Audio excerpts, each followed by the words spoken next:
Hello viewers, আসসালামু আলাইকুম। Welcome to my new another video. আজকে আমি একদমই একটি নতুন রেসিপি শেয়ার করব আপনাদেরকে।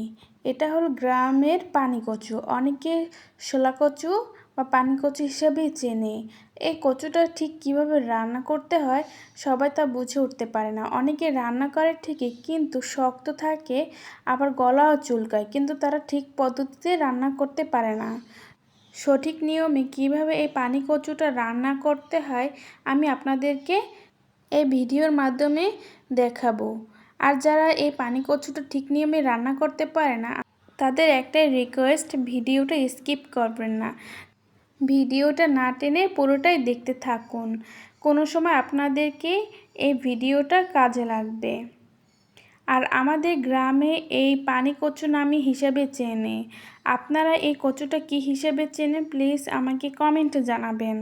তো প্রথমে আমি এখানে শলা কচুটা কেটে নিচ্ছি। ভালো করে ছিলে নিতে হবে। এটার ভিতরে একটু লাল লাল দানা দানা আছে, ওই পর্যন্ত এই কচুটা ছিলে নিতে হবে, একদম ফ্রেশ করে নিতে হবে।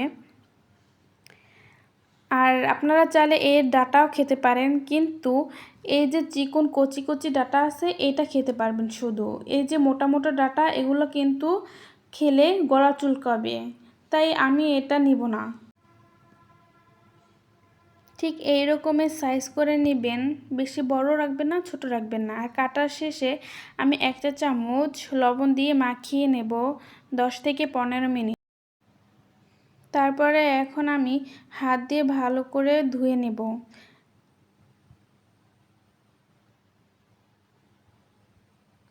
চুলায় একটু গরম পানি দিলাম। যখন একটু উষ্ণ গরম হবে তখনই এই কচুগুলো ঢেলে দিবেন।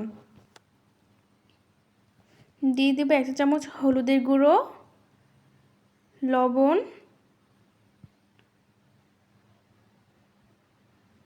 দিয়ে দেব সরা।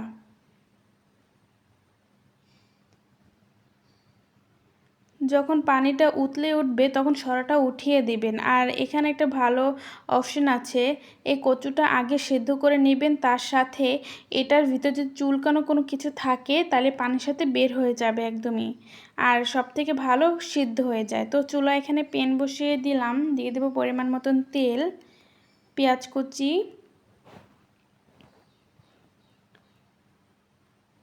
রসুন কুচি আর কাঁচামরিচ কুচি একটু ভেজে নেব। দিয়ে দেব চিংড়ি মাছ। তো এইখানে আমি কচু রান্না করতেছি, রসুনও দিতে হবে, চিংড়ি মাছও দিতে হবে। দিয়ে দেব 1 চা চামচ মরিচের গুঁড়ো, 1 চা চামচ হলুদের গুঁড়ো আর স্বাদ মতন লবণ, সামান্য একটু পানি। এখন এগুলোকে ভালো করে কষিয়ে নিতে হবে। মশলাটা যত কষাবেন কচুটা খুবই খেতে মজা লাগবে।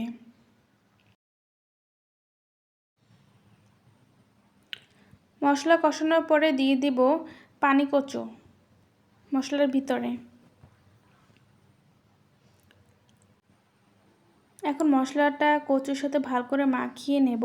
আর হ্যাঁ, এইখানে যেন ভালো করে হালকা লাড়া দিয়ে দিবেন যেন ভেঙে না যায়।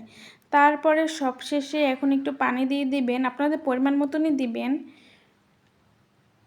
ঠিক এরকমের পানি দেওয়ার পরে মাখা মাখা করে রাখবেন। আর আর এই পানি কচুটা ঠিক সঠিকভাবে রান্না করলে ঠিক এতটা যে মজা তা না খেলে বুঝবেন না। আপনারা বাসায় ঠিক এই সঠিক নিয়মে রান্না করবেন, খেলে খুবই মজা পাবেন। আর হ্যাঁ, গলা চুলকানোর একদমই ভয় করবেন না। এভাবে রান্না করলে গরুর মাংস হার মানবে। খুবই চমৎকার একটি রেসিপি। আমার ভিডিওটা ভালো লাগলে কমেন্টে জানাবেন। আর হ্যাঁ, নতুন নতুন ভিডিও পেতে আমার চ্যানেলটি সাবস্ক্রাইব করে বেল আইকনটি টিপে দিবেন।